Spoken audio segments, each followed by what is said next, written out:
नमस्कार, आप देख रहे हैं न्यूज इंडिया। मैं आपके साथ सागर मिश्रा।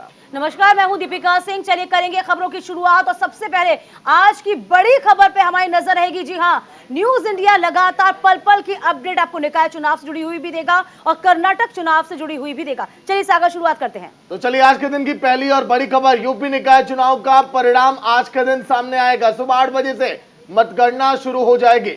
आपको ये बता दें, 760 नगर निकायों में 2 चरणों में वोटिंग हुई थी। प्रशासनिक स्तर पर सुरक्षा के इस वक्त पुख्ता इंतजाम किए गए हैं।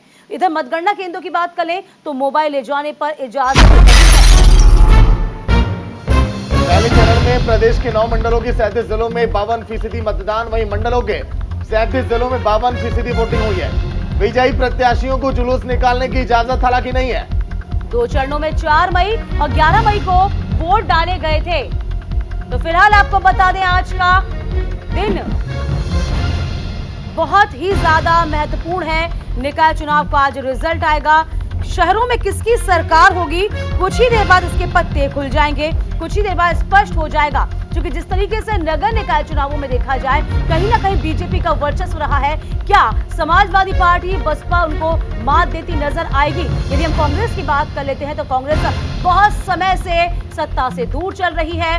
अब इसके बाद देखा जाएगा क्या निकाय चुनावों को लेकर किस तरह का आज रिजल्ट रहेगा। चूंकि इसे 2024 का लिटमस टेस्ट कहा जाए तो इसमें कोई अतिशयोक्ति भी नहीं होगी।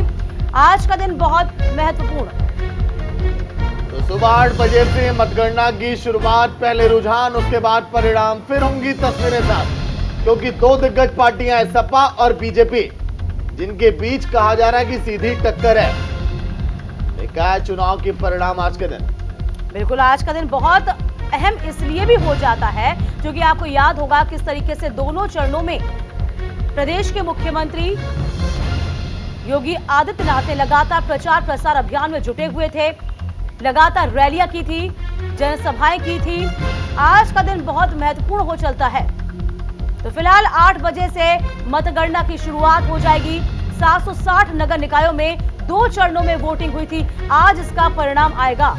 तो समाजवादी पार्टी में आपको बता दें, अखिलेश यादव भी लगातार जनसभाओं को संबोधित करते जरूर नजर आए थे, लेकिन कहीं ना कहीं जो मुकाबला है बसपा समाजवादी पार्टी और इसी के साथ साथ देखा जाए बीजेपी के बीच है। तो चलिए 544 नगर पंचायत के परिणाम आज के दिन आएंगे। 340 अध्यक्ष पदों के लिए बीजेपी और सपा के बीच आज के दिन कांटे की टक्कर है। 204 ऐसी सीटें हैं जहां पर बसपा और निर्दलीय भी मुकाबले में खड़े हैं। ऐसे में दिग्गज पार्टियां तो कई सारी हैं। हालांकि कांग्रेस का दबदबा कम माना जा रहा है, लेकिन कौन सी पार्टी कब बड़ा उलटफेर कर दे, ये कहा नहीं जा सकता परिणामों के दिन। बिल्कुल, और हम कह सकते हैं सागर, यूपी निकाय चुनाव इसलिए भी महत्वपूर्ण हो जाते हैं क्योंकि ये बहुत बड़ा राज्य है। और इसके अलावा ये देखा जाए कि कहीं ना कहीं 2024 का लिटमस टेस्ट कहा जाएगा। क्योंकि जिस तरीके से प्रचार प्रसार में आपको याद होगा, कर्नाटक का चुनाव भी था और इसको लेकर सीएम योगी आदित्यनाथ, जो एक फायर ब्रांड नेता है, वहां पर भी उन्होंने प्रचार प्रसार किया और नगरीय निकाय चुनाव में भी सागर पूरी ताकत उन्होंने झोंकी थी। बिल्कुल, देखिए दूसरे चरण में 9 मंडलों के 37 जिलों में 52% वोटिंग हुई थी। ये वोटिंग के आंकड़े।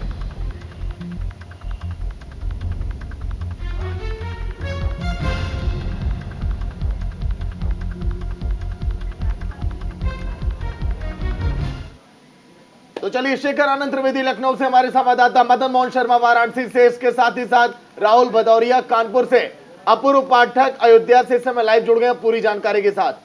सबसे पहले शेखर आपके पास आऊंगा, लखनऊ में इस समय कैसा हाल है, क्या मिजाज दिखाई दे रहा है नेताओं का? क्योंकि अब से कुछ ही देर में रुझान सामने आने शुरू हो जाएंगे और दोपहर तक तस्वीरें भी साफ हो जाएंगी। शेखर। बिल्कुल, इसमें कोई दो राय नहीं है। लखनऊ नगर निगम में 110 वार्ड हैं और इन सभी के लिए आज मतगणना का काम शुरू होगा। अब से कुछ देर के बाद 8 बजे से रमाबाई अंबेडकर मैदान सबसे बड़ा जो मतगणना केंद्र है वो है। इसके अलावा 5 अलग अलग और जगहों पर तहसीलों में गिनती होगी। कुल 6 जगह हैं जहां पर लखनऊ में मतगणना का काम होगा। 113 टेबल लगाई गई हैं पार्षदों के लिए और 113 टेबल लगेंगी मेयर पद के प्रत्याशी के लिए। 3-3 टेबल इसमें बैलेट के जरिए जो मतदान हुआ है उसको गिनती करने के लिए रखी जाएंगी। 1648 कर्मचारी लगाए गए हैं। 20% इसमें रिजर्व हैं जो मतों की गिनती का काम करेंगे। 8 बजे से मतगणना शुरू होगी और 10 मिनट के बाद पहला रुझान हमारे पास आ जाएगा, यानी 8:10 का इंतजार कीजिए जब हम आपको पहला रुझान दे देंगे। और प्रदेश भर की अगर बात करें तो सभी जगह जो 17 नगर निगम है, जो पंचायतें हैं, नगर पंचायतें हैं, उन सब के लिए मतगणना का काम ठीक 8 बजे शुरू होगा। 8:30-9 बजे तक हमें काफ़ी कुछ रुझान मिलने लगेंगे और दोपहर 1 बजे से 1 बजे के आसपास जो है प्रदेश में बहुत बड़ी स्थिति एक क्लियर कट सामने आने लगेगी और 3 बजे तक उसके बाद फिनिश टच होगा। शाम को 5 बजे तक रिजल्ट घोषित हो जाएंगे और जो भी विजयी प्रत्याशी होंगे उनके विजय जुलूस वगैरह पर लखनऊ में तो प्रतिबंध लगा दिया गया है। बिल्कुल बिल्कुल। और इसी के साथ साथ तमाम संवाददाताओं से भी अपडेट लेते हैं। मदन मोहन शर्मा वाराणसी से हमारे साथ जुड़े हुए हैं। मदन मोहन, देखिए जिस तरीके से प्रधानमंत्री का ये क्षेत्र कहा जाता है और लगभग इतिहास देखा जाए बनारस का, कहीं ना कहीं कह सकते हैं कि 26 साल से बीजेपी इस पे काबिज है।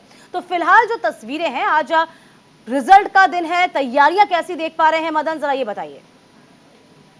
बिल्कुल, ये बताना चाहूंगा जिस तरह से अगर कहा जाए कि नगर निकाय का जो चुनाव हुआ है उसके बाद जो है आज कहा जाए तो मतगणना का कार्य जो है शुरू हो जाएगा। 8 बजे से जो है ये कार्य शुरू हो जाएगा। इस समय आपको बता दूं कि मैं मंडी समिति में मौजूद हूँ, जहां पर मतगणना का जो है कार्य जो है 8 बजे से प्रारंभ हो जाएगा। उसके बाद लगभग कहा जाए तो 10 बजे के आसपास जो है रुझान भी आना शुरू हो जाएंगे। तो ऐसे में अगर कहा जाए कि आज जो है 637 से जो पार्षद प्रत्याशी जो है चुनावी मैदान में थे, जिनका की मत पेटी में जो है उनका भाग्य का फैसला जो है बंद है। वहीं 11 मेयर के प्रत्याशी जो है चुनाव मैदान में थे। तो ऐसे में अगर कहा जाए तो लगातार अगर कहा जाए तो 1995 से जो है भारतीय जनता पार्टी का मेयर के उस पर कब्जा है और उसके बाद जो है जिस तरह से अगर कहा जाए तो वोटिंग परसेंटेज की बात करें तो 40% लगभग जो है वोट जो है वाराणसी में पड़े हैं। तो ऐसे में अगर कहा जाए तो तमाम, चाहे कांग्रेस हो या भारतीय जनता पार्टी, ये दोनों में जो है कांटे की टक्कर है। हालांकि त्रिकोणीय जो है यहाँ पे जो है टक्कर के रूप में देखा जा रहा है। तो इस तरह से अगर कहा जाए कि 8 बजे से जब मतगणना शुरू हो जाएगी, जैसे जैसे रुझान आ जाएंगे, क्योंकि तीनों पार्टी जो है, चाहे भारतीय जनता पार्टी हो या समाजवादी पार्टी हो, कांग्रेस हो,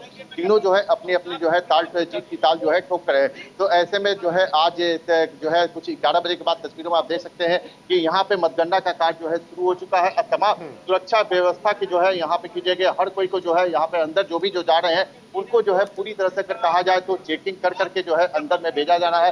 प्रशासन की पूरी तरह से जो है व्यवस्था, चाक चौबंद व्यवस्था की गई है। वहीं प्रत्याशी पे अगर बात करें तो यहाँ पे जब जिस तरह से जब वोट का जब आ जाएगा, यहाँ पे परिणाम जब घोषित हो जाएंगे तो वहाँ पे कोई भी जुलूस वगैरह लौट कर आऊंगा आपके पास। राहुल भदौरिया भी जुड़े हुए कानपुर से। राहुल, 20 सालों से तो कानपुर में बीजेपी का दबदबा है।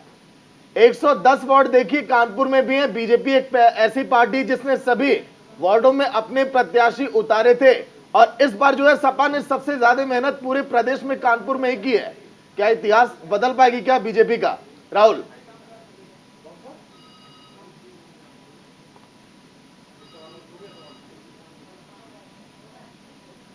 तो तीनों ही पार्टियों ने बड़ा दमदार कार्ड खेला है और तीनों ने ब्राह्मण कार्ड खेला, क्योंकि कानपुर की राजनीति में ब्राह्मण वोट बैंक का अहम हिस्सा रहता है। कानपुर से सपा विधायक अमिताभ वाजपेयी की पत्नी वंदना वाजपेयी को समाजवादी पार्टी ने टिकट दिया। इधर कानपुर के जो पूर्व मेयर प्रत्याशी है प्रमिला पांडे, उनको दोबारा से बीजेपी ने टिकट दिया और कांग्रेस ने भी आसमी अवस्थी को टिकट दिया है, जो कांग्रेस विकास अवस्थी की पत्नी है। तो तीनों ही प्रत्याशी जो है वो कहीं ना कहीं ब्राह्मण का टारगेट करके उतारेगा और तीनों ने भरपूर मेहनत करी। तीनों को अपार जन समर्थन मिला। तो अब कहने वाली बात और देखने वाली बात ये होगी कि आखिर आज इसकी भाग्य का सितारा जो है वो कानपुर में चमकता है। हम लोग कानपुर की जमीन कल्ला मंदिर है गौवस्था जी, जहाँ पे आज जो है इस तरीके से पुलिस जो है वो सुरक्षा व्यवस्था। बिल्कुल राहुल, आप पल पल की नजर बनाए रखिएगा। न्यूज इंडिया तमाम अपडेट अपने दर्शकों तक पहुंचाता रहेगा। अयोध्या का भी रुख करेंगे। अपूर्व हमारे साथ लगातार अयोध्या से जुड़े हुए हैं। अपूर्व, देखिए अयोध्या में इस बार यदि कहा जाए मतदान इतना अच्छा नहीं हुआ है, बहुत यहाँ पर जनता सुस्त नजर आई थी, लेकिन इसी के साथ साथ इसे कैसे देखा जाए? यदि हम बीजेपी की बात करते हैं तो मौजूदा विधायक का टिकट यहाँ पर काटा गया था। समाजवादी पार्टी और कहीं ना कहीं बीजेपी में सीधा मुकाबला अयोध्या में नजर आता है। स्थिति बताइए इस वक्त।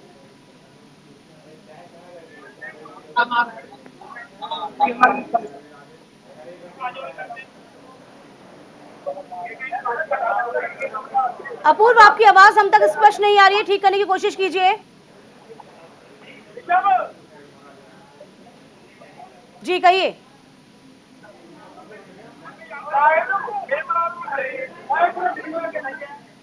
चलिए वापस आपके पास लौटने की कोशिश करेंगे।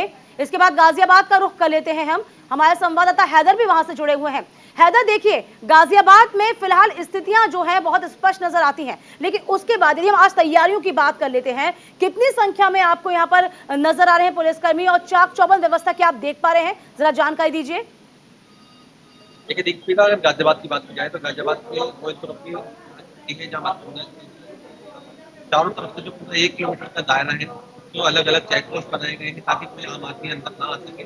और खासकर भी समर्थकों के लिए भी यहाँ से कम से कम 500 मीटर की दूरी पर एक जगह बनाई गई है जहाँ वो रुक सकते हैं। जुलूस ना निकाले जाए, जुलूस का कोई इंतजाम ना हो या कोई व्यवस्था ना बना पाए, इसके लिए भी पुलिस चप्पे चप्पे में मौजूद है। लगभग हजारों की तादाद में यहाँ पुलिस फोर्स तैनात है, स्थानीय पुलिस भी है। इसके अलावा जो जवान बाहर से आए हुए हैं उनकी भी तैनाती की गई है। जहां अब गाजियाबाद की स्थिति की बात की जाए तो गाजियाबाद में इस पर फिलहाल जो पोलिंग एजेंट है या मतगणना में एजेंट बनाए गए हैं उनकी अब एंट्री हो रही है, प्रत्याशियों की एंट्री हो रही है और लगातार यहाँ पर पुलिस निगरानी कर रही है। मोबाइल फोन अलाउ नहीं है यहाँ पर ले जाना, ताकि स्मार्ट वॉच तक की यहाँ पर पाबंदी लगाई गई है। तो कहीं ना कहीं गाजियाबाद की अगर पुलिस व्यवस्था की बात की जाए, जो खासकर भी इंतजाम की बात की जाए, तो कहीं ना कहीं धरातल पर बहुत सफल होती हुई दिखाई दे रही है। शेखर हमारे सहयोगी लखनऊ से लगातार अपडेट दे रहे हैं। शेखर, सन 2012 और 17 की तस्वीरें तो आपको याद होंगी। बीजेपी ने सन 2012 में 1.5 लाख वोटों से, 17 में जिस तरह से 1 लाख के करीब वोटों से जीत प्राप्त की। लखनऊ देखिए, पीएम वहां पर पूर्व पीएम अटल बिहारी वाजपेयी का संसदीय क्षेत्र रहा है, इसीलिए बीजेपी का दबदबा यहां पर और कहा जाता है। केवल हार और जीत का अंतर ही देखा जाता है यहां पर, क्योंकि जीत लगभग तय मानी जाती है बीजेपी की। शेखर, बिल्कुल, इसमें कोई दो राय नहीं है। लखनऊ खास तौर से, चाहे वो सांसदीय का मामला हो, विधायकी का मामला हो या नगर निगम का मामला हो, इन तीनों ही जगहों पर भारतीय जनता पार्टी का किले के रूप में ये देखा जाता रहा है। 1995 से नगर निगम पर भारतीय जनता पार्टी का कब्जा है। पहले डॉक्टर एस.सी. राय हुआ करते थे, बहुत ही लब्ध प्रतिष्ठित सर्जन थे राजधानी लखनऊ के, उनको बीजेपी ने उतारा था। 2 टर्म वो लगातार मेयर रहे। उसके बाद डॉक्टर दिनेश शर्मा लखनऊ से मेयर रहे। फिर संयुक्ता भाटिया जी को, जब ये डिप्टी सीएम हो गए दिनेश शर्मा, तो उनका कार्यकाल उनको दिया गया। संयुक्ता भाटिया यहाँ पर मेयर रहीं। और अब की बार जिस तरीके से भारतीय जनता पार्टी ने सुषमा खरकवाल को मैदान में उतारा है, ज़मीनी कार्यकर्ता हैं, भारतीय जनता पार्टी की जो महिला विंग है उसकी कार्यकर्ता रही हैं, और इस बार चुनाव मैदान में उन्हें जब मेयर के रूप में उतारा गया है तो ये भी ध्यान रखने वाली बात है कि वो पहाड़ी इलाके से आती हैं, उनके पति जो हैं वो आर्मी में रहे हैं। इस लिहाज से जो जातिगत समीकरण है उससे ऊपर उठ गई है भारतीय जनता पार्टी, और लखनऊ के जरिए उत्तराखंड और उत्तर प्रदेश में उत्तरांचल का जो वोट है, पहाड़ी वोट है, उसको 10 में से 63 पार्षद हुआ करते थे। नगर निगम पर उसका कब्जा था। चूंकि मेयर का भी सीधा चुनाव होता है, लिहाजा भारतीय जनता पार्टी इस मामले में भी बहुत बेहतर प्रदर्शन करती आई है। 1 लाख 1.5 लाख इस मार्जिन के साथ बीजेपी के मेयर्स यहां पर जीतते रहे हैं। बिल्कुल, और इसी के साथ साथ मदन मोहन भी लगातार वाराणसी से जुड़े हुए हैं और अपूर्व भी हमारे साथ लगातार बने हुए हैं। अपूर्व, जिस तरीके से आप देख पा रहे हैं कि स्थितियां जो हैं वो कहीं ना कहीं सीधा बीजेपी, सपा और बसपा, यहां यदि हम इस क्षेत्र की बात करते हैं तो दबदबा जो है लगातार नजर आता है समाजवादी पार्टी का। फिलहाल स्थितियां क्या आपको नजर आ पा रही हैं? चुनाव हुआ था उसमें बीजेपी लगभग 35 वोटों के अंतर पर जयी हुई, लेकिन इस बार वो माहौल देखने को नहीं मिल रहा है, क्योंकि बीजेपी और सपा की बात करें तो दोनों की कांटे की टक्कर अयोध्या में दिखाई पड़ी। हालांकि राम मंदिर का मुद्दा जब से हल हुआ है, सबसे जो है अयोध्या बीजेपी का गढ़ माना जाता है। अपूर्व, देखिए बीजेपी का गढ़ माना जाता है, शायद यही एक वजह भी रही कहीं ना कहीं हम कह सकते हैं कि यहाँ पर जो मतदान है बहुत कम हुआ, जनता बहुत सुस्त नजर आई थी। जी बिल्कुल जी, बताना चाहेंगे कि जब से ये राम पथ और रंजनभवन पथ का निर्माण हो रहा है और काफी सारे व्यापारियों की जो दुकानें हैं वो टूटी हैं, उससे कहीं ना कहीं खासा लोगों में रोष नजर आया था। लेकिन बीजेपी कहीं ना कहीं उनको मनाने में कामयाब हुई थी चुनाव के समय में। और देखना ये है कि अब जो है कुछ ही क्षण बाद क्या देखने को मिलता है कि चुनाव नतीजे क्या रहते हैं अयोध्या के, और क्या जो है जिस प्रकार से मतदान प्रतिशत भी बहुत कम संग्राम रहा है अयोध्या का, तो इससे कहीं ना कहीं कुछ भी हो सकता है। चलिए, राहुल लगातार अपडेट दे रहे हैं इस समय कानपुर से। राहुल, अगर हम कानपुर में देखें तो देखिए 3 पार्टियां तो हैं, क्या कांग्रेस पहले से ही हार मान के बैठी थी क्या? क्योंकि ना तो ग्राउंड पर उतनी दिखाई दी, ना तो चुनावी मौसम में। हालांकि सपा ने तो जमकर मेहनत की है बीजेपी के आगे। बिल्कुल, जिस तरीके से सागर कानपुर में सपा की अगर बात करेंगे तो वंदना वाजपेयी को टिकट दिया गया है और 20 सालों के इतिहास में सबसे मजबूत प्रत्याशी जो है विपक्ष का, वो कानपुर के महापौर सीट पे इस बार उतारा गया था, यानी वंदना वाजपेयी। आपको बताता चलूं, वंदना वाजपेयी जो सपा से अमिताभ वाजपेयी हैं उनकी पत्नी है। उन्होंने जो है इस बार इरफान सोलंकी जो कानपुर सीसामऊ सीट से विधायक थे, उस पूरे प्रकरण में जो है कहीं ना कहीं अमिताभ वाजपेयी ने उनके साथ काफी हद तक भूमिका निभाई थी और उनका सहयोग किया था और उनके पक्ष में काफी बातें करी थी। उसका भी फायदा कहीं ना कहीं अब वंदना वाजपेयी को मिलता आ रहा है। एक पूरा विशेष वर्ग, विशेष समुदाय का वोट बैंक जो है वो कहीं ना कहीं सपा में कन्वर्ट होता नजर आ रहा है। अगर बात करेंगे कांग्रेस की, तो कांग्रेस ने जिस तरीके से आसनी अवस्थी को टिकट दिया, तो कानपुर में 2 क्षेत्र, एक वेस्ट एक साउथ, ये अलग अलग क्षेत्र डिवाइड कर दिए जाते हैं। लेकिन अगर साउथ की बात करेंगे तो आसनी अवस्थी ने जिस तरीके से हर बार कांग्रेस के प्रत्याशी होते थे उस बार की अपेक्षा, हर बार की अपेक्षा इस बार जिस तरीके से आसनी अवस्थी ने मेहनत करी, जमीनी कार्यकर्ता है, जमीन पे उतर के काफी मेहनत करी, हजारों की संख्या में उनके साथ कार्यकर्ताओं ने भी मेहनत करी, तो आसनी अवस्थी ने भी कहीं ना कहीं काफी नुकसान जो है ब्राह्मण वोट को काट के बीजेपी को ही कहीं ना कहीं ये नुकसान पहुंचाने का जो काम था वो किया है। हालांकि प्रमिला पांडे पहले चलिए, तरीके से आप नजर बनाए रखिएगा, सभी आपसे पल पल की अपडेट ले लेंगे और कहीं ना कहीं अब रुझान आना कुछ देर बाद ही शुरू हो जाएंगे। चलिए बढ़ते हैं खबरों में आगे। इसके बाद आपको बता दें कि कर्नाटक विधानसभा चुनाव से जुड़ी बड़ी खबर भी हम आपको लगातार बताएंगे। आज कर्नाटक का दिन भी बहुत इंपॉर्टेंट है, बहुत महत्वपूर्ण है, क्योंकि आज विधानसभा चुनाव की काउंटिंग का दिन है, जो कि सुबह 8 बजे से वोटों की गिनती शुरू हो जाएगी। इधर प्रशासन ने सुरक्षा के पुख्ता इंतजाम किए गए हैं। तो बिल्कुल, आज कर्नाटक विधानसभा चुनाव की काउंटिंग का दिन। अब से कुछ ही देर में रुझान आपके सामने आने शुरू हो जाएंगे। दोपहर 12 बजे तक कहा जा रहा है कि तस्वीरें पूरी तरह से साफ हो जाएंगी। हालांकि जेडीएस तो किंग मेकर की भूमिका में है। यह भी तय नहीं है कि जेडीएस किस पार्टी का रुख करेगी। हालांकि अंदर खाने में बातें यही चल रही कि जेडीएस ने मन बना लिया है कि किस पार्टी का साथ देना है। बीजेपी, कांग्रेस, जेडीएस, आम आदमी पार्टी और कुछ अन्य निर्दलीय भी वहां पर जो अपनी ताल ठोके हैं। दीपिका, बिल्कुल, और इसी के साथ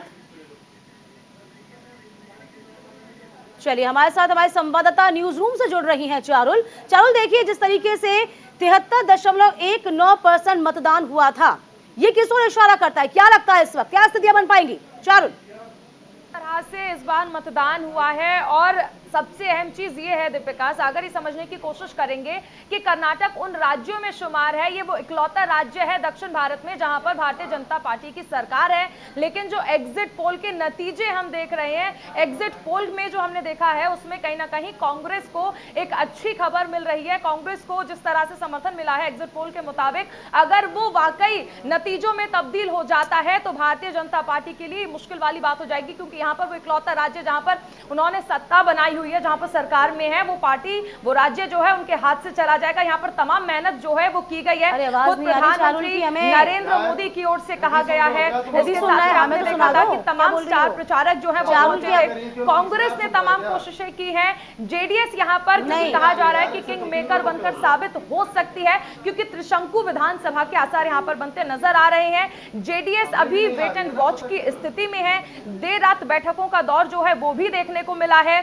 मंथन चलता रहा है कि आखिर जो, क्योंकि 8 बजे से मतगणना है और उसके बाद रुझान जो है वो आने शुरू हो जाएंगे। लेकिन उन रुझानों में क्या वाकई जो एग्जिट पोल के हमने तस्वीरें देखी थी वो वाकई नतीजों में बदलेंगी, तो फिर कांग्रेस के लिए एक बहुत अच्छी खबर हो सकती है। और उस हिसाब से अगर देखा जाए तो ये माना जा रहा है कि शायद यहाँ पे आपको रोकना चाहूंगी, और अगर ऐसा होता है तो भारतीय जनता पार्टी के लिए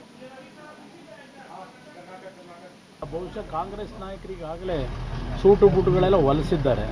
ಅವರಾಗಲೇ ತಗೊಳ್ಳೋದು ಒಂದೇ ಉಳಿದಿರೋದು ಬಾಕಿ ಅಲ್ವೇ, ಅವರಿಗಾಗಲೇ ಬಹಳ ಮೇಲಿದ್ದಾರೆ. ನೋಡೋಣ ಫಲಿತಾಂಶ ಏನು ಬರುತ್ತೆ ನೋಡಿ ಆಮೇಲೆ ನನಗೆ ಯಾವ ನಾಯಕರು ಸಂಪರ್ಕದಲ್ಲಿಲ್ಲ, ನಾನು ಯಾರ ಜೊತೆನೂ ಸಂಪರ್ಕದಲ್ಲಿಲ್ಲ. ನಾನು ನನ್ನ ಪಾಡಕ್ಕೆ ನಾನು 2 ದಿನ ರೆಸ್ಟ್ ತಗೋಬೇಕಾಗಿತ್ತು, ಚೆಕಪ್ ಮಾಡಿಸ್ಬೇಕಾಗಿತ್ತು, ಚೆಕಪ್ ಮಾಡಿಸಿ ರೆಸ್ಟ್ ತಗೊಂಡೆ. ಇವತ್ತಿನ ಶೆಡ್ಯೂಲು ಚುನಾವಣಾ ಫಲಿತಾಂಶ ಅದು ಕಾಯ್ಬೇಕಷ್ಟೇ ಎಲ್ಲರೂ. ಅದು ಬಂದ ಮೇಲಿಂದ ಏನಿದ್ರು ಆಕ್ಟಿವಿಟೀಸ್ ಪ್ರಾರಂಭ ಆಗುತ್ತೆ. Sir, if there's a hung assembly, Nobody contacted me up till now. sir, are you weighing your options? Are you weighing your options? Are you weighing your options to either No, align with actually, according to your exit poll, there is not necessary for any options. No, sir. According to your exit poll, Some of the exit polls Sir, have stated 38. You will get 38. let us see. Another 2-3 hours we can wait. How much it will? There is no plan for me. There is no responsibility also for me according to your exit poll. Sir, ಒಂದು open offer ಕೊಟ್ಟಿದ್ದೀರಾ ಅಂತ ಮಾಹಿತಿ ಬರ್ತಾ ಇದೆ sir. ಹೇಳಿ? ಒಂದು open offer ಕೊಟ್ಟಿದ್ದೀರಾ ಮೈತ್ರಿಗೆ ಅಂತ, ಯಾರಿಗೆ ಕಾಂಗ್ರೆಸ್ ಮತ್ತು ಬಿಜೆಪಿ ನಾಯಕರಿಗೆ. ಅವರು ಸ್ವತಂತ್ರ ಸರ್ಕಾರ ಮಾಡೋರಿಗೆ ನಾನು ಆಫರ್ ಏನು ಕೊಡಲಿ, ನನ್ನ ಯಾಕೆ ಕೇಳ್ತಾರೆ ಅವರು? ಅವ್ರು ಆಲ್ರೆಡಿ ಕ್ಲಿಯರ್ ಮೆಜಾರಿಟಿಲಿ ಅವ್ರು ಇದ್ದಾಗ 2 ಪಾರ್ಟಿಗಳು, ನನ್ನ ಆಫರ್ ಯಾತಿಗೆ ಬೇಕು ಅವರಿಗೆ? ಒಂದು ವೇಳೆ ಅವರೇ ತಮ್ಮ ಮುಂದೆ ಬಂದ್ರೆ ನೋಡೋಣ, ಇನ್ನು 2.5 ಗಂಟೆ ವೆಯ್ಟ್ ಮಾಡೋಣ, 12 ಗಂಟೆವರೆಗೆ ನೋಡೋಣ.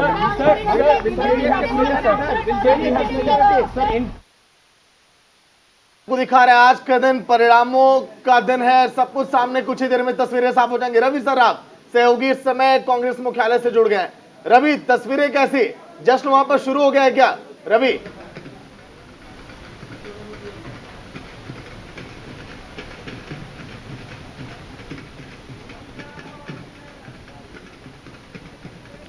कुछ टेक्निकल खामी नजर आती है यहाँ पे सागर।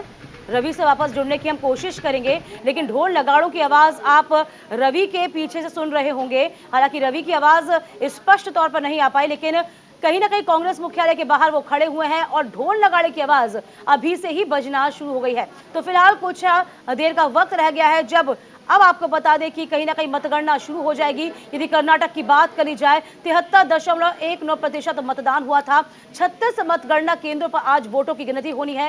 कर्नाटक में आपको बता दें कि 10 मई को विधानसभा चुनाव हुए थे। अब कर्नाटक का नया सीएम कौन होगा, यह तय किया जाएगा। हालांकि कर्नाटक के इतिहास की बात करी जाए तो लगभग 3-3.5 दशकों तक अभी तक इतिहास जो रहा है वो ये कि यहाँ पर सरकार रिपीट नहीं हुई है। तो फिलहाल देखिए, सुरक्षा व्यवस्था इस वक्त चाक चौबंद कर दी गई है। कर्नाटक में इस वक्त उत्सुकता भरी हुई है। बीजेपी और कहीं ना कहीं कांग्रेस में सीधा मुकाबला, और जेडीएस कहीं ना कहीं अब सरकार जो है त्रिशंकु के रूप में नजर आ सकती है। क्या अभी तक, हालांकि जेडीएस अपने पत्ते खोले जरूर नहीं है, लेकिन देखिए सागर किस तरीके से स्थितियां हैं वो अलग अलग बनती नजर आ रही हैं।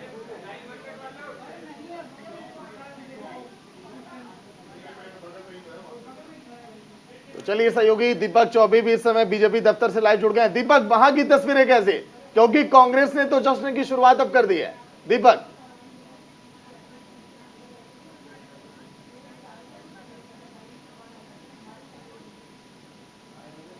हालांकि अभी क्योंकि 8 बजे से रुझान आएंगे तो अभी तैयारियां थोड़ी सी नरम है, पर मैं अपने कैमरामैन से कहूँगा कि वो दिखाए किस तरीके से जो मीडिया सेंटर बना रखा गया है वो, क्योंकि हर बार जब भी चुनाव होते हैं तो मीडिया सेंटर बनाया जाता है और बिल्कुल भव्य तैयारियां हैं अंदर। अगर बात की जाए तो जो बीजेपी का ओवर कॉन्फिडेंस है, जो लगातार जो कह रही है कि 105 के आसपास पर जो उनका अंदरूनी सर्वे है वो आ सकते हैं कि 105 के आसपास उनकी सीटें आ सकती हैं, उसको लेकर आश्वस्त है। और कहीं ना कहीं क्योंकि अभी जो पार्टी के जो बड़े नेता हैं वो अभी बीजेपी मुख्यालय नहीं आए, वो हालांकि वो 8-9 बजे के बाद ही आते हैं, हमेशा से ऐसा जरूर रहा है। और अब देखना ये होगा कि जब रुझान आते हैं तो पलड़ा किसकी तरफ से। चलिए, कांग्रेस दफ्तर की तस्वीरें जरा आप देख लीजिए, जिस तरीके से हम पहले जुड़े थे अपने संवाददाता से, और इसी के साथ साथ पीछे से आवाजें आ रही थी। जी हाँ, ये वही आवाजें हैं। ढोल नगाड़े यहाँ पर बजना शुरू हो गए हैं, क्योंकि कांग्रेस को अपनी जीत का पूरा भरोसा हो गया है। क्योंकि कांग्रेस कह रही है जो मुद्दों पे कांग्रेस ने चुनाव लड़ा था, जिन मुद्दों पर बीजेपी को घेरने की कोशिश की थी, क्या वो मुद्दे कारगर साबित होंगे? जिसमें भ्रष्टाचार का मुद्दा था, 40% कमीशन का मुद्दा था, ये तमाम मुद्दों को लेकर कहीं ना कहीं कांग्रेस ने बीजेपी को घेरा था। लेकिन जैसे जैसे आपको बता दें कि चुनाव प्रचार प्रसार का अंतिम चरण था, इसके बाद बाजी पलटती हुई नजर जरूर आ रही थी। लेकिन यहां पर कांग्रेस बहुत आश्वस्त है। आपको याद होगा कि 2019 के बाद किस तरीके से सोनिया गांधी एक लंबे अंतराल के बाद प्रचार प्रसार में जुटी हुई थी। तो कर्नाटक को लेकर प्रचार प्रसार किया गया। मल्लिकार्जुन खड़गे जिनकी साख दाव पर है आज, इसी के साथ साथ कांग्रेस इस वक्त पूरी तरीके से जश्न के मूड में अभी से आ चुकी है। बीजेपी, कांग्रेस, जेडीएस, आम आदमी पार्टी, ये पार्टियां तो रही चुनावी मैदान में, लेकिन कर्नाटक चुनाव को लेकर जश्न अभी से मना रही है कांग्रेस, क्योंकि हौसले बुलंद हैं कांग्रेस के कई एग्जिट पोल के तस्वीरों को देखकर। तो सहयोगी रवि सर्राफ वहीं पर इस वक्त मौजूद हैं, लगातार पल पल की अपडेट दिन भर आप तक पहुंचाएंगे। रवि, ताजा तस्वीरें कैसी, जश्न का माहौल कैसा कांग्रेस के में? चुनाव मजबूत से पहले अभी रुझान भी है, उससे पहले ढोल लगा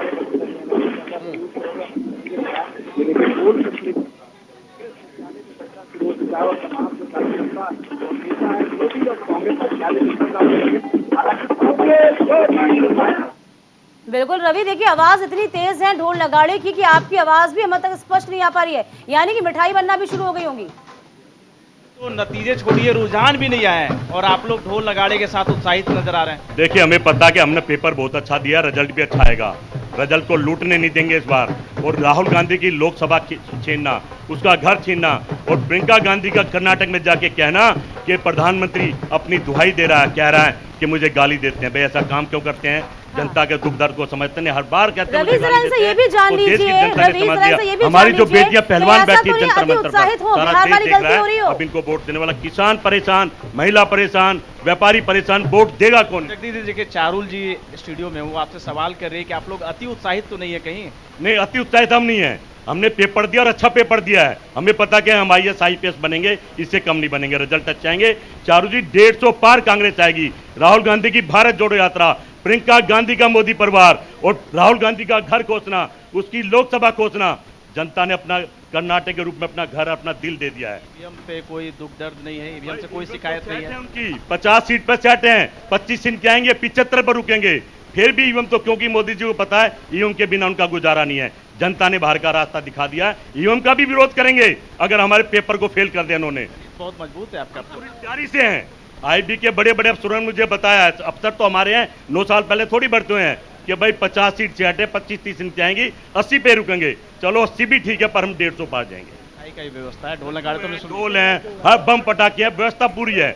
और इस बार हम हारने वाले नहीं है, इस बार तो मोदी भी चाहेगा हम जीत जाएं, क्योंकि इस बार अगर इसने हरा दिया तो ईवीएम का विरोध होगा। मोदी 2024। देखिए रवि, कांग्रेस ये दावा तो कर रही है, लेकिन कई बार ये उत्साह भारी पड़ जाता है पार्टियों पर, क्योंकि अभी भी देखिए रुझान आने शुरू नहीं हुए और जश्न का माहौल यहाँ पर कांग्रेस खेमे में दिखाई दे रहा है। दीपक चौबे लगातार अपडेट दे रहे हैं। दीपक, बीजेपी ने देखिए बिहार चुनाव जीतकर भी जश्न नहीं मनाया था, हमें याद है। क्या बीजेपी देखिए बहुत खामोश है, बहुत चुपचाप काम कर रही है? ऐसा तो नहीं कि कर्नाटक में भी कुछ खेला हो जाए जो कांग्रेस सोचकर बैठी है? दीपक,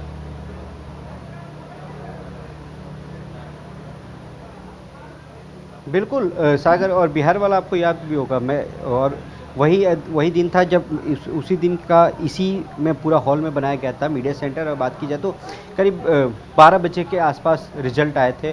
और लगातार जिस तरीके से कर्नाटक की जो बातचीत चल रही है कि जिस तरीके से ओवर कॉन्फिडेंस, अगर बात की जाए तो बीजेपी जो अपना ओवर कॉन्फिडेंस दिखा रही है। कल हालांकि कल कई जो बड़े नेता हैं उनसे मेरी बात हुई थी, तो उन्होंने भी ये आश्वस्त किया कि हम लोग 100-105 के आसपास आ जाएंगे। हालांकि देखिए पार्टी ने मजबूती के साथ चुनाव लड़ा। अगर बात की जाए तो प्रधानमंत्री नरेंद्र मोदी, बजरंग बली भी आ गए थे। अब क्योंकि रिजल्ट जाहिर सी बात है, जो हमारे कलीग हैं रवि, उनसे जब बात हो रही थी कांग्रेस के नेता, तो कह रहे थे कि पेपर दे दिया है, अब रिजल्ट का इंतजार है। रिजल्ट का दोनों पार्टियां इंतजार कर रही हैं, बीजेपी भी और कांग्रेस भी। हालांकि बीजेपी में भी देखिए तैयारियों की अगर बात की जाए तो भव्य तैयारी है सागर। अगर अंदर देखा जाए तो अंदर, अगर बात की जाए तो अंदर पूड़ियाँ भी बन रही हैं, मिठाई भी बन रही है। तो कहीं ना कहीं बीजेपी आश्वस्त है, बीजेपी को भी लग रहा है कि नहीं, हमने अच्छा प्रदर्शन किया है और हम अच्छे प्रदर्शन के साथ बीजेपी। लेकिन जिस तरीके से हम दीपक देख पा रहे हैं, लगातार दीपिका स्टूडियो से बोल रही हूँ मैं, जिस तरीके से देख पा रहे हैं कि कहीं ना कहीं जैसे जैसे जब चुनाव प्रचार प्रसार का आखिरी वक्त आ गया था और लगातार प्रचार प्रसार में इस वक्त बीजेपी जी जान से जुड़ गई थी। प्रधानमंत्री भी लगातार प्रचार प्रसार कर रहे थे, हमें तमाम दिग्गजों को देखा, बसवराज बोम्मई तो इतर नजर आए थे। तो यहाँ पर कहीं ना कहीं कुछ डर बीजेपी को तो जरूर था, उनको डर था कि कहीं ऐसा ना हो 36 साल का जो इतिहास है वो ना दोहरा, तो बहुत मुसीबत बीजेपी के लिए हो जाएगी। दीपक, दीपिका होता है, पर अगर देखा जाए तो देखिए बीजेपी में क्या है कि आपके साथ सागर भी है और आपने भी कई बार चुनाव कवर किया है। बीजेपी बड़ा अगर बात की जाए तो संगठन को लेकर चलती है और कहीं ना कहीं इसी संगठन को लेकर वो अगर बात की तो चाहे 2014 हो चाहे 2019 में हो, उसमें केंद्र में सत्ता में आई थी। और कोई भी चुनाव हो, लगातार चाहे विधानसभा हो या लोकसभा हो, प्रधानमंत्री नरेंद्र मोदी का चेहरा सबसे बड़ा चेहरा होता है। उन्हीं के बलबूते पार्टी चुनाव लड़ती है। अगर बात की जाए तो डबल इंजन की सरकार लगातार अगर बात की जाए तो बनने की तैयारी चल रही थी। तो कहीं ना कहीं प्रधानमंत्री को लोग पसंद करते हैं और प्रधानमंत्री की सबसे ज़्यादा रैलियाँ पार्टी करवाने की सोचती है, क्योंकि प्रधानमंत्री पे अभी तक देखिए अगर बात की जाए तो कोई दाग धब्बा नहीं है। और जिस तरीके से प्रधानमंत्री नरेंद्र मोदी जाते हैं और जो उनकी रैली भीड़ होती है, उसके बाद माहौल कहीं ना कहीं बदल जाता है। इस बार क्योंकि देखिए इस बार सबसे ज़्यादा अगर बात की जाए तो प्रधानमंत्री के बाद यूपी के मुख्यमंत्री योगी आदित्यनाथ की भी रैली की डिमांड थी। कर्नाटक इकाई जो है उसने कहा था कि मुख्यमंत्री योगी आदित्यनाथ का भी वहाँ पे रोड शो हो या रैली हो। तो कहीं ना कहीं संगठन और सरकार दोनों में तालमेल को लेकर जो पार्टी चलती है वही राज करती है। और यही कारण था कि लास्ट में हालांकि थोड़ा, लेकिन अंतरकलह भी कहीं ना कहीं बहुत देखी है ना। आपने भी देखी अंतरकलह किस तरीके से सामने आई थी। 47 से ज्यादा विधायक छोड़कर चले गए थे। अब आपने कहा, देखिए स्पीच है, एक बड़ी खबर आ रही दीपक, आपको रोकना चाहूंगी। नतीजों से पहले बयानबाजी कहीं ना कहीं तेज हो गई है। कांग्रेस नेता जगदीश शेट्टार का बड़ा दाव सामने आया, बड़ा दावा सामने आया है।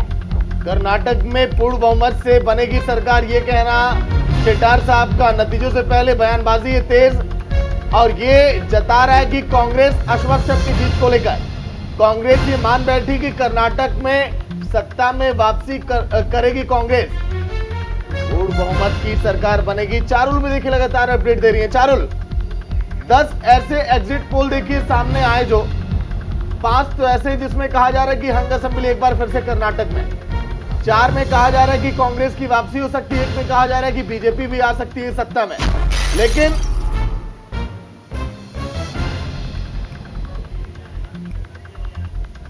देखिए बैठक के बाद डीके शिव कुमार का बड़ा बयान आया। अभी नतीजों का इंतजार जरूर कीजिए। डीके शिव कुमार ये कहते नजर आए हैं। जी हाँ, डीके शिव कुमार ने किस तरीके से सामने आया। और साथ में आपको याद होगा डीके शिव कुमार ने साफ तौर पर जेडीएस के साथ जाने से इनकार कर दिया था। अब देखना यह होगा कि क्या जेडीएस की जब जरूरत पड़ती है तब क्या जेडीएस का दामन थामा जाएगा या डीके शिव कुमार अपनी बात पर अड़े रहेंगे, ये देखना बहुत दिलचस्प हो जाएगा। तो फिलहाल हम सिर्फ अपना काम कर रहे हैं, डीके शिव कुमार ये कह रहे हैं। हालांकि दिल्ली कांग्रेस मुख्यालय की तस्वीरें भी हम लगातार आपको दिखा रहे हैं, किस तरीके से जश्न का माहौल जो है वो अभी से ही मनाना शुरू हो गया है। तो फिलहाल जश्न मना रहे हैं, लेकिन रुझान भी नहीं आए हैं।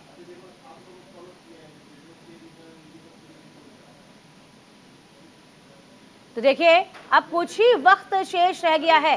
ये नजर दौड़ाइए जरा, 224 अभी आपकी टीवी स्क्रीन पर यहाँ पर दिख रहा है। 224 विधानसभा सीट, कुछ ही देर बाद इसमें परिवर्तन होगा, तब्दीली होती आपको नजर आएगी। देखिए अब कहीं ना कहीं ये स्ट्रांग रूम जो है उसे खोला जा रहा है।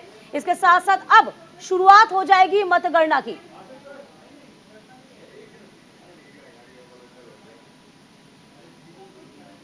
चलिए चारुल, आज का दिन बहुत महत्वपूर्ण है कर्नाटक के लिए। डीके शिव कुमार ने भी कहा है कि थोड़ा इंतजार करिए, लेकिन किस तरीके से हम देख पा रहे हैं कि खुशी का माहौल अभी से ही है, अभी तो रुझान भी नहीं आए। बिल्कुल, देखिए सबसे अहम चीज है दीपिका, अगर हम कांग्रेस की बात चारुल, ओवर टू यू।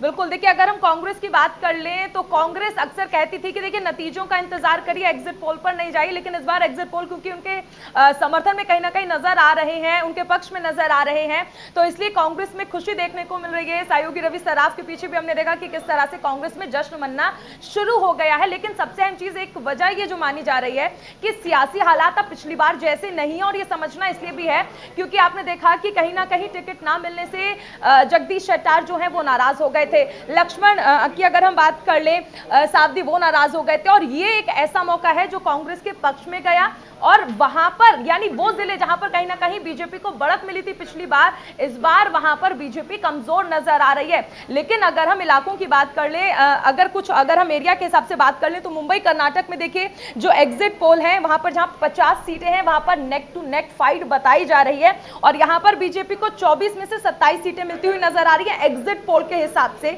और कांग्रेस को 23 से 26 सीटें मिलती नजर आ रही हैं। और नेक टू नेक यहां पर ग्रेटर बेंगलुरु में भी, और आपने देखा था कि किस तरह प्रधानमंत्री ने यहां पर प्रचार भी किया था, और ये कहीं ना कहीं एक वजह है कि यहां पर 32 सीटें हैं, लेकिन यहां पर भी बराबरी का मुकाबला नजर आ रहा है। बीजेपी 15 से 17 और कांग्रेस 13 से 15, यानी सियासी हालात देखिए किस तरह से बदलते नजर आ रहे हैं। अब वो सिचुएशन नहीं रही है। बीजेपी के पास कॉमन सिविल कोड का एक ऐसा मुद्दा है जो आपने देखा था कि अब से पहले कई राज्यों में नजर आया, गुजरात में नजर आया, उत्तराखंड में नजर आया, और ये एक ऐसा दाव है जो यहां पर भी चला गया है भारतीय जनता पार्टी की ओर से। गोवा में हालांकि पहले से ही कॉमन सिविल कोड जो है वो लागू किया जा चुका है, लेकिन कांग्रेस ने यहां पर जो राज्यों के हिसाब से चारुल कहीं ना कहीं राजनीति जो है बदल जाती है।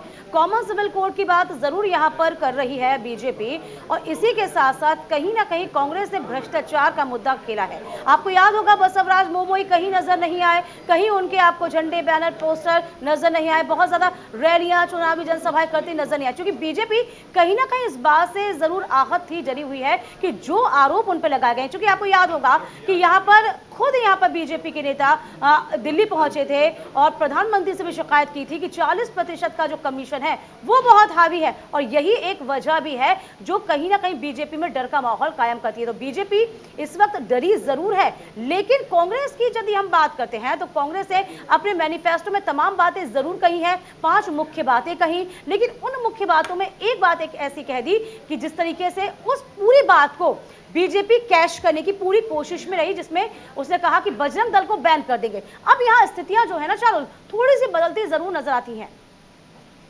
बिल्कुल, देखिए ये एक ऐसा मुद्दा है कि आपको याद होगा कि इसका जिक्र खुद किया गया और कहा गया प्रधानमंत्री मोदी की ओर से कि दरअसल कांग्रेस उस पार्टी में शुमार है जो कभी श्री राम पर सवाल उठाती थी, उनके अस्तित्व पर सवाल उठाती थी, अब बजरंग दल को बैन करने की बात कर रही है। और इस मुद्दे को आपने देखा था कि बजरंग दल ने भी खूब उठाया था, और हाल ही में कई जगह पर हनुमान चालीसा का पाठ किया गया था। यानी कहीं ना कहीं सहयोगी दल जो हैं वो भी इस पूरे मुद्दे को इनकैश कर रहे हैं। और प्रधानमंत्री नरेंद्र मोदी ने एक मुद्दा लगातार उठाया था कि मुझे हर वक्त गालियां दी जाती हैं। आपको याद होगा कांग्रेस अध्यक्ष मल्लिकार्जुन खड़गे का वो बयान जिसमें उन्होंने प्रधानमंत्री को विशैला सांप कहा था, और रही सही कसर जो थी वो खड़गे जी के बेटे ने जब उन्हें नालायक बेटा कहा, वो कसर जो है वो कहीं ना कहीं पूरी हो गई। यानी कांग्रेस की तरफ से जो बयानबाजी की गई उस हर मुद्दे को बीजेपी इनकैश करती नजर आई।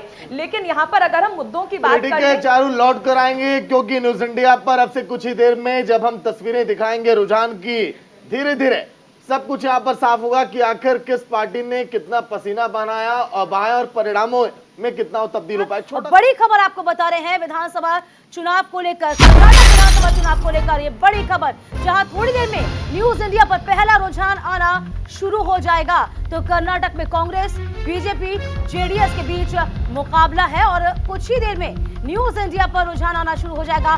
पल पल की अपडेट आप तक हम पहुंचाएंगे। सागर, कर्नाटक में कांग्रेस, बीजेपी, जेडीएस के बीच मुकाबला, लेकिन रुझानों में आगे कौन निकलेगा, क्योंकि न्यूज इंडिया पर अब से कुछ ही देर में आप नजरें गड़ाए बैठिए, क्योंकि रुझान पहला सामने आने वाला है। कौन सी पार्टी का कर्नाटक में दबदबा होगा, न्यूज इंडिया सबसे पहले आप तक पहुंचाएगा। हालांकि आपको बता दें किस तरीके से लगातार कांग्रेस बीजेपी की ओर से पसीना बहाया गया है, किस तरीके से प्रचार प्रसार में दोनों ही पार्टियां जी जान से जुटी हुई थी। यदि बात प्रधानमंत्री नरेंद्र मोदी की कर लें तो ताबड़तोड़ रैलियां यहां पर उन्होंने की, जनसभाएं की, और इसी के साथ साथ कांग्रेस की बात कर ली जाए तो मल्लिकार्जुन खड़गे का ये गढ़ कहा जाता है, जगह कही जाती है, कहीं ना कहीं कांग्रेस की साख भी इस पे दांव पे लगी है। और लंबे अंतराल के बाद कहीं ना कहीं सोनिया गांधी भी चुनाव प्रसार में एक दिन के लिए नजर जरूर आई, लेकिन इससे ये कहीं ना कहीं साबित हो जाता है कि कर्नाटक कांग्रेस के लिए कितना महत्वपूर्ण है। और इसलिए महत्वपूर्ण भी हो जाता है कर्नाटक क्योंकि वह दक्षिण का प्रवेश द्वार कहा जाता है। तो किसी भी कीमत पर कांग्रेस अपने आप को साबित करने की कोशिश करेगी। 2024 चुनाव नजदीक है, उसी के मद्देनजर ये विधानसभा चुनाव कांग्रेस के लिए बहुत ही ज्यादा प्रमुख हो जाता है, बहुत ही ज्यादा अहमियत रखता है। बिल्कुल, बीजेपी क्या सत्ता में वापसी कर 38 साल का पुराना रिकॉर्ड तोड़ेगी या फिर वहां पर रिवाज बरकरार रहेगा? थोड़ी देर में न्यूज इंडिया पर पहला रुझान हिमाचल की तर्ज पर कर्नाटक में भी सन 1985 के बाद कोई भी सरकार रिपीट नहीं कर पाई है, लेकिन क्या इस बार कुछ अलग होने वाला है? हालांकि कांग्रेस जिस तरह से जश्न मना रही है, ऐसा लग रहा है कि यह रिकॉर्ड अभी भी बरकरार रहेगा। सहयोगी रवि सर्राफ लगातार अपडेट दे रहे हैं कांग्रेस दफ्तर में, क्योंकि जश्न का माहौल है। रवि, एग्जिट पोल की देखिए तस्वीरों को देखकर कर्नाटक की जश्न मना रही है। हालांकि 5 से 6 ऐसे एग्जिट पोल रहे हैं जहां पर यह कहा जा रहा है कि हंग असेंबली एक बार फिर से कर्नाटक में। रवि,